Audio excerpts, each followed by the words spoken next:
And here we go. Welcome everybody to The Big Idea. I'm Dr. Jeffrey Hanna here at Clear Chiropractic. And I have a request from a TikTok video I'd recently done, and I'm happy to do more deep dives into topics like this. So if there's ever a question that somebody wants to know about, if I feel qualified to give some insight or answer here, I'm happy to do videos like this. So our request, can we discuss about Tensor Tympani syndrome? And as much as I would like to say that this is going to be this is an easy discussion to describe how it is that a problem with the inner ear, specifically the muscle that's involved in dampening sounds and can be related to what's known as a pulsatile tinnitus, which is a like a ringing sound in the head that goes with your heartbeat. This isn't per se a very simple topic to just, do in a quick 1 to 2 minute video here. So we're going to do a little bit more of a deep dive here because there's a few different layers that are all involved here. So sit tight. We're going to try to make what's actually a very, very complicated process as streamlined as we possibly can. Let's get into it. Okay, the first thing that we need to know is what's a tensor tympani.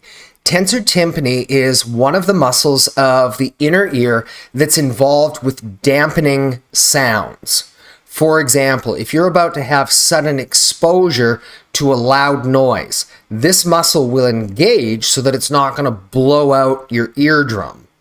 One of the problems we can have then is if this muscle is either A, too tight, or B, too loose and not able to respond to different circumstances. And we're going to have two very different kinds of symptoms that are involved depending what is going on. So if a person firstly has that muscle, which should have normal tone, and it is way too loose, what this is going to do is going to mean that your brain, your inner ear, is more sensitive to loud noises. It's a condition that's known as hyperacusis. And this is a very unpleasant symptom because I want you to imagine that every auditory sensation that you experience goes directly to your brain without a filter and boom, overloads the system. It can be quite very traumatic, if not disabling, because if you are perpetually overloading your brain with sensory stimulation, this is going to cause you to have heightened anxiety. This is going to cause dizziness. This can cause vertigo. This can cause a person to just always feel like they are on edge and their body gets locked into what's known as a sympathetic overload. The body is always on edge like this, which ultimately can lead to absolute fatigue. It is a terrible condition to have. So that's the first kind of issue we can have with the tensor tympani. The second kind is where we have contraction of that muscle. That is, it's always blocked. So this can cause us to have a blocked sensation in the ear. What it can also do is it can cause us, if that muscle starts to tighten like that, it can also cause us to feel off balance, like we're rocking on a boat. And in addition to that, we can also have what's known as a pulsatile tinnitus. This is a condition where it's not a high-pitched ringing in the ear per se, but what you hear in your head is your heartbeat. So it's a a gushing kind of sensation. In and of itself, that is not necessarily a problem. Most people are able to function. However, that is a symptom that something is not working right in your body. I often talk about tinnitus, including pulsatile tinnitus here, as a type of internal alarm system, a quote-unquote silent alarm that's letting you know that something is not right in your body. And this then is going to be associated with different kinds of other issues. Many people are going to be experiencing vertigo. People will experience headaches, migraines. They can experience chronic fatigue, brain fog. So tinnitus in and of itself is a warning signal of other kinds of issues going on in the body. So when it comes to a tensor tympani syndrome, we need to know which one are we actually talking about here. Now, one way or another, you can still have common origins of a tensor tympani issue, tinnitus, or hyperacusis coming from either your jaw or the joints in your neck. It is not that linear, I would say, and I've actually had this discussion with a number of different specialists in this area as well. We say when it comes to resolving these kinds of conditions, it's about 50-50, which is, both wonderful because, a lot of times people are going to go to their doctor, they're going to go to their specialist, they're going to have audiology tests, they're going to have MRIs, and they're going to come back saying, nope, everything looks A-okay. In which case you have a 0% chance of improvement. So 50% of the time people being able to get help, that's a pretty good number, off of 0. But in the same breath, 50% of people still can struggle with these conditions. In other words, there's more than one thing that is oftentimes going on. But what I want to show you in the rest of this video here then is how it is that a problem in your neck, but also how a problem in your jaw can be one of the major contributing factors into these two types of a tensor tympani syndrome. Let's have a look at that. Okay, first thing that we're going to look at is blood flow to that part of the inner ear. And I'm actually going to take a quick step back here. It's always important if we are dealing with these different kinds of issues, whether it's going to be the tinnitus, the pulsatile tinnitus, hyperacusis, make sure that we're not dealing with overt pathology. So that's going to be bleeding on the brain, that's going to be a tumor, that's going to be some other kind of infection, a lesion, something like that. Usually there's going to be other telltale signs and symptoms. However, if you've had the audiology test, you've had a brain scan, and everything is showing, nope, that is not the problem, okay, we need to look somewhere else here. And what we need to look at then are consider what are known as functional neurological conditions. In brief, things may not be beyond the limits of pathology, but things are not in this healthy zone either. Something is affecting the function of the blood vessels, of the nerves that are supplying these tissues, and as a result, your brain is getting these internal alarm systems or it's being perpetually overloaded. So what we have here is a schematic of what is known as your external carotid artery. This is one of the major arteries that's going to supply the thyroid, it's going to supply your throat muscles, it's going to supply your jaw, your cheek, your upper head, your scalp, all of these areas right through here. It comes off of the heart, goes up along the front of your neck here, and then at approximately the level of your jaw, it's going to split into two primary branches. One that's going to go up to the side of the head here, and then the other one that's going to go basically slightly inside onto the top of the jaw here. Now, here's the important thing that I want to highlight for you. This pink arrow that I've illustrated right here for you, that's a branch that's known as the middle meningeal artery. It goes up through one of the little openings of the skull. This is the artery that's going to supply the tensor tympani muscle.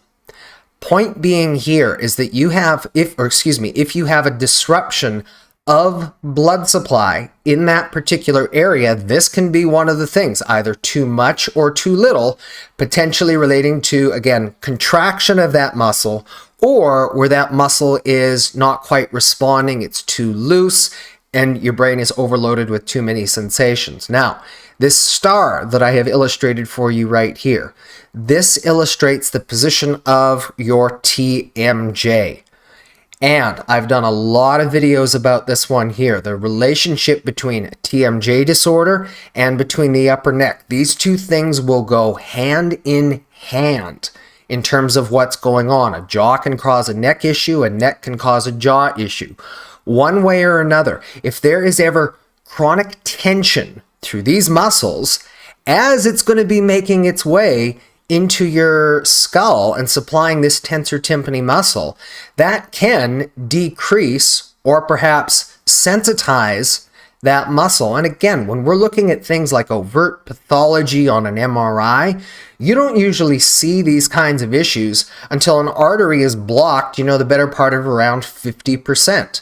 And people also, because of our genetics, because of our anatomy, Arteries are not always exactly the same size on the left side versus the right side.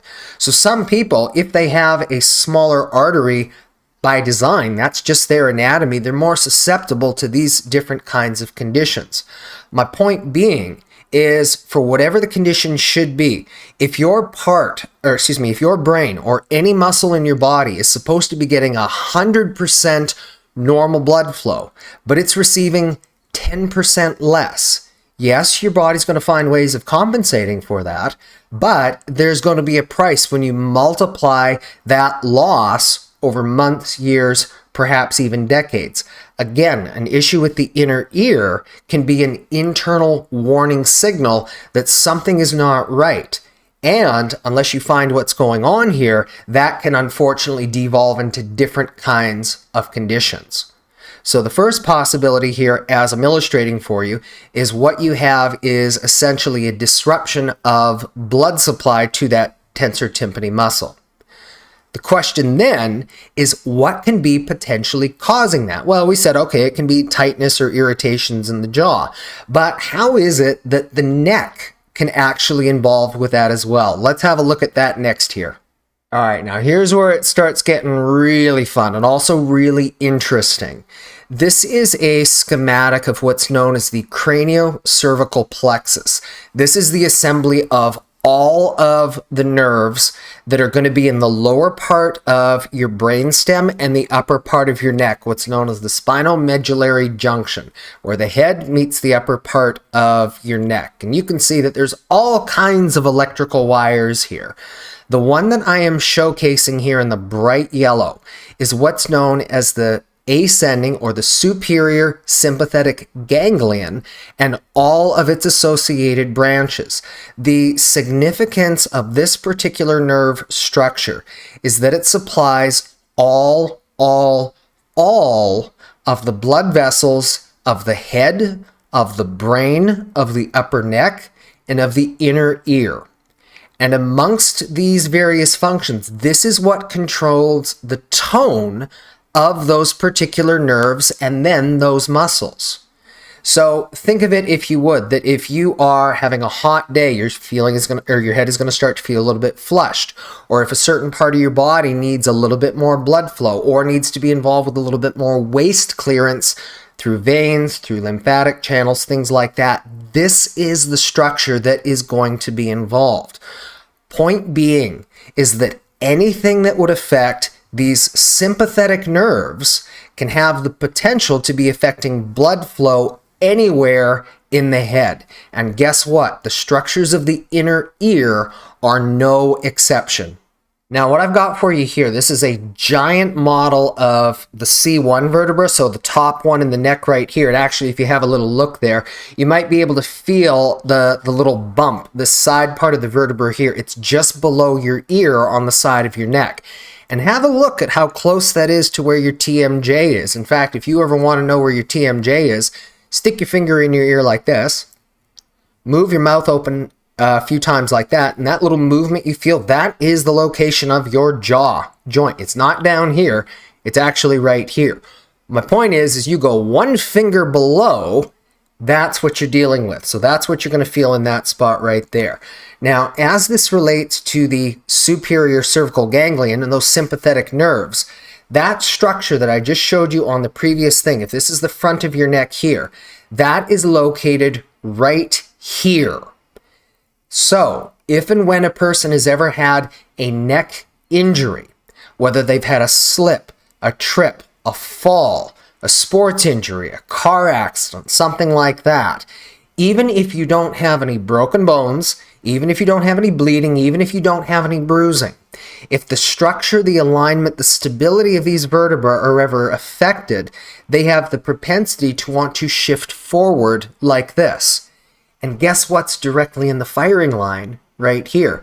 In fact, that superior sympathetic nerve that I just showed you, it's going to enter the skull directly in front of this little guy right here, the C1 vertebra in your neck.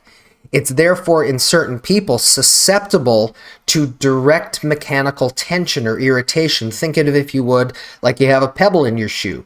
No, it may not cause your foot to fall off, but you multiply that source of irritation, again, months, years, or decades, that has the potential to be affecting, as we talked about, circulation inside of the brain. In addition to that, you have 3 kinds of sensory nerves in your neck. You have ones that are involved with pain, okay?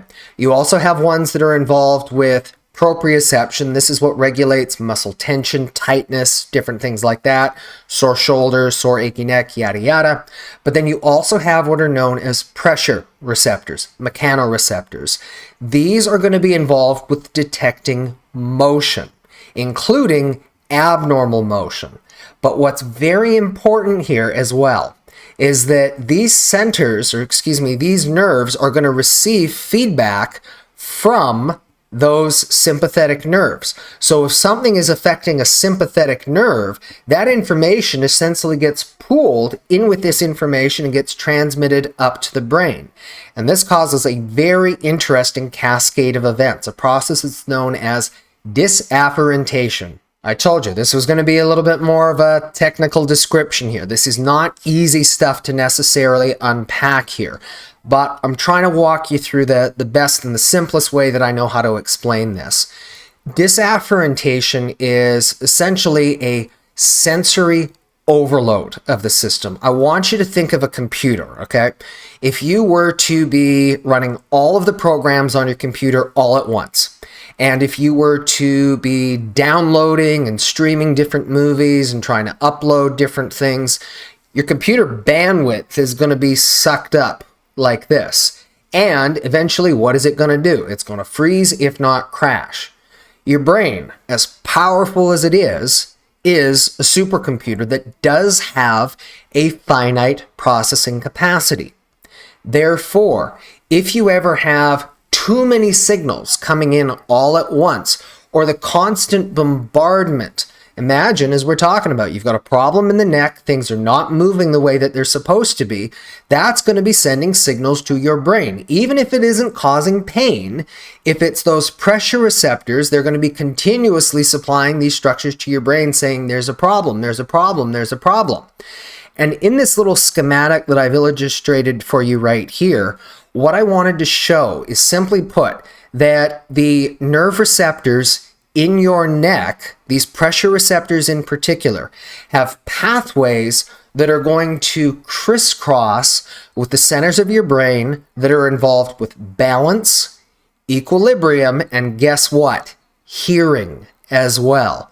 The brain to process sensory information from sight, ears, the vestibular organ, but also the neck. This works as one functional unit. You can't disconnect one piece from the other. And oftentimes when people are going to be experiencing an inner ear disorder, whether it's a tensor tympani, whether it's going to be excess volume, whether it's going to be diminished volume, whether it's going to be a high-pitched tinnitus, whether it's going to be this pulsatile tinnitus with the heartbeat that you're hearing inside of your head, whether it's dizziness, whether it's vertigo, and whether you choose to call it BPPV, whether you choose to call it Meniere's disease, no matter what you choose to cause it, this is essentially an overload of the neural circuitry going on inside of the brain. And my point that I'm illustrating right here is that you can have a mechanical problem in your neck or from your jaw. It's going to feed into this system. It's going to overload the circuitry, and then you can start to have the spilling over of information into the brain that's going to essentially overload the circuitry. And as a consequence, a person can start having issues with the eyes, they can start having issues with their inner ear, balance, dizziness, hearing. All of these things can be potentially affected. This is again why I emphasize, have an audiologist have a look at things first. Make sure you're not dealing with overt pathology. Have an MRI scan, have a CT scan. But if you have ruled out the inner ear as a major contributing factor, it's not the inner ear, there's no lesion, there's no bleeding, there's no infection like that, you have to consider the possibility that what your symptoms are is a functional disturbance. And what it's doing is it's coming from somewhere else. My point simply is that these upper part of the neck, because of how it influences blood flow, how it influences that sympathetic nerve, which is what is regulating blood flow, but also how the joints of the neck are providing information that is going to be essential for normal function, balance, equilibrium, and hearing. This can be one of the major factors that people actually never think is associated with a blocked ear, with a hyperacusis, with a tinnitus. So, can we discuss about tensor tympani syndrome? Yes, we absolutely can. And my apologies, because I know that this is, again, a far more technical video than I have been trying to do of late here. Yes, I can get a little bit verbose like that. But again, this is not exactly a simple topic. And as I've just illustrated right here, there's a lot of moving factors that go into this. You know, if I was going to say to you, oh, yeah, it's always going to be something in the neck, that's absolutely not true.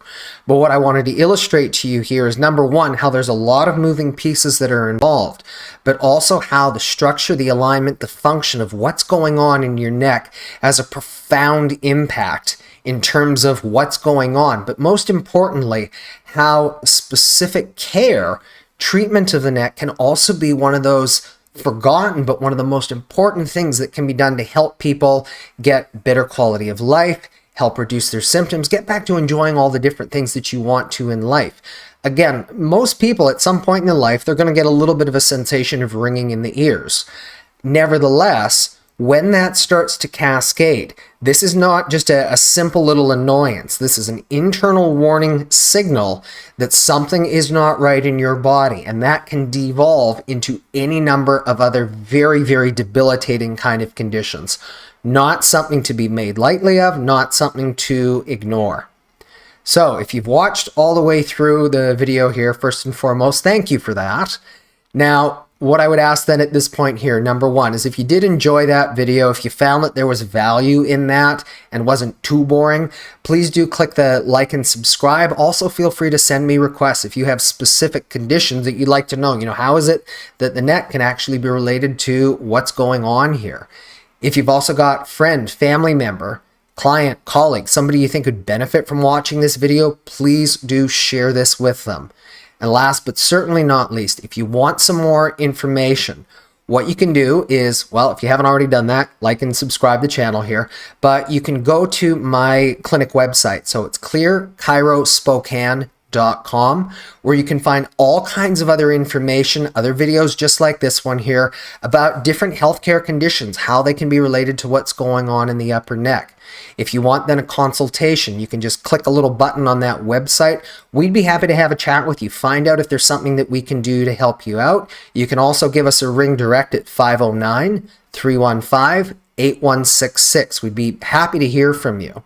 Now, there's another possibility. If you are not in the Eastern Washington area, you can go to a website that's called uccnearme.com, and there is a directory of all other different kinds of docs who do the same kind of work who'd be able to help you out here. It's a different style of healthcare. There's no drugs, there's no surgery, there's no stretching, there's no cracking of the neck. It is a very specific and very personalized approach to well-being that helps people get different and better function in their neck because of how that influences their full brain-body neurology. It can make a profound difference, not just your neck health, but also in terms of your overall health well-being, so you can get back to enjoying the things in life that matter the very most to you. So thank you guys again for watching this one. This is Dr. Jeffrey Hanna here at Clear Chiropractic in Spokane. Get well, live well, stay well. Till next time, take care. Bye-bye.